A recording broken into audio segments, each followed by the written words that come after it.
ಮಂಡ್ಯ ಮಹಿಳಾ ಪೊಲೀಸ್ ಠಾಣೆಯ sub inspector ಆದಂತ ಸವಿತಾ ಪಾಟೀಲ್ ರವರನ್ನ ಏನು ಆರತಿ ಉಕ್ಕಡದಲ್ಲಿ ಭೀಮನ ಅಮಾವಾಸ್ಯೆ ದಿನ ಅಲ್ಲಿ ಭದ್ರತೆಗಾಗಿ ನಿಯೋಜನೆ ಮಾಡಲಾಗಿತ್ತು.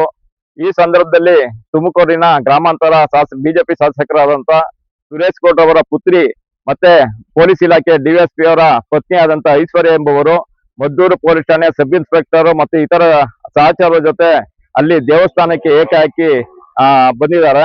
ಈ ಸಂದರ್ಭದಲ್ಲಿ ಅಲ್ಲಿ ಸಾವಿರಾರು ಭಕ್ತಾದಿಗಳು ಆ ದೇವಸ್ಥಾನದಲ್ಲಿ ಇದ್ದುದರಿಂದ ಅಲ್ಲಿ ಸಬ್ ಇನ್ಸ್ಪೆಕ್ಟರ್ ಅವರು ಏನು 2 ನಿಮಿಷ ಕಾಯಿರಿ ಅಂತ ಹೇಳಿ ಹೇಳಿದಂತ ಸಂದರ್ಭದಲ್ಲಿ ನಾನು ಶಾಸಕರ ಪುತ್ರಿ ಆಗಿದ್ದೇನೆ ಮತ್ತೆ ಡಿಎಸ್ಪಿ ಅವರ ಪತ್ನಿ ಆಗಿದ್ದೇನೆ ಅಂತ ಹೇಳಿ ಆ ಸಬ್ ಇನ್ಸ್ಪೆಕ್ಟರ್ ಸವಿತಾ ಅವ್ರನ್ನ ಏಕಾಏಕಿ ಅವ್ಯಾಚ ಶಬ್ದಗಳಿಂದ ನಿಂದಿಸಿ ಕರ್ತವ್ಯಕ್ಕೆ ಅಡ್ಡಿಪಡಿಸಿ ಅವರ ಮೇಲೆ ತೀವ್ರತರವಾದ ಹಲ್ಲೆಯನ್ನ ಮಾಡಿದ್ದಾರೆ.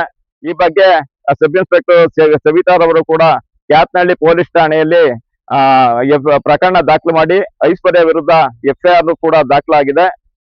ಈ ಸಂದರ್ಭದಲ್ಲಿ ಮಂಡ್ಯ ಜಿಲ್ಲೆಯ ಒಬ್ಬ ಡಿವೈಎಸ್ಪಿ ಅವರು ಕೂಡ ಏನು ಸವಿತಾ ವಿರುದ್ಧ ಏನು ಆಲ್ಟರ್ನೇಟ್ ಕಂಪ್ಲೇಂಟ್ ನ ತೆಗೆದುಕೊಂಡು ನಿಮ್ಮ ಮೇಲೆ ಕೇಸ್ ಮಾಡ್ತೀವಿ, ವಾಪಸ್ ಕೇಸ್ ತಗೊಳ್ಳಿ ಅಂತ ಹೇಳಿ ಅವ್ರ ಮೇಲೆ ಒತ್ತಡ ತರ್ತಾ ಇರ್ತಕ್ಕಂಥದ್ದು ನನ್ ಗಮನಕ್ಕೆ ಬಂದಿದೆ. ಈ ಬಗ್ಗೆ ಈಗಾಗಲೇ ಮಂಡ್ಯ ಜಿಲ್ಲೆಯಲ್ಲಿ ಪ್ರವಾಸೋದ್ಯಮಿಗಳ ಮಕ್ಕಳು ಮತ್ತೆ ಇತರ ಪ್ರಕರಣಗಳಿಗೆ ಸಂಬಂಧಪಟ್ಟಂತೆ ಮಂಡ್ಯ ಪೊಲೀಸ್ ಇಲಾಖೆಗೆ ಬಹಳ ಕೆಟ್ಟ ಹೆಸರು ಬರ್ತಾ ಇದೆ. ಇಲ್ಲಿ ಪೊಲೀಸ್ ಅಧಿಕಾರಿಗಳಿಗೆ ರಕ್ಷಣೆ ಇಲ್ಲ ಅನ್ನುವಂಥದ್ದು ಇಲ್ಲಿ ಕಂಡು ಬರ್ತಾ ಇದೆ.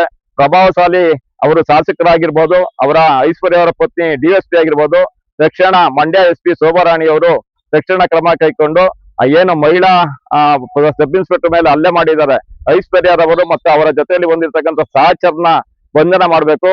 ಮತ್ತೆ ಅವರ ರಕ್ಷಣೆಗೆ ಮದ್ದೂರು ಪೊಲೀಸ್ ಸಬ್ ಇನ್ಸ್ಪೆಕ್ಟರ್ ಮತ್ತೆ ಇತರೆ ಪೊಲೀಸ್ ಸಿಬ್ಬಂದಿಗಳು ಏನ್ ಬಂದಿದ್ರು ಅವ್ರ ಮೇಲೂ ಕೂಡ ಕ್ರಮ ಆಗ್ಬೇಕು ಅಂತ ಹೇಳಿ ನಾನು ಈ ಮೂಲಕ ಒತ್ತಾಯ ಮಾಡ್ತೇನೆ.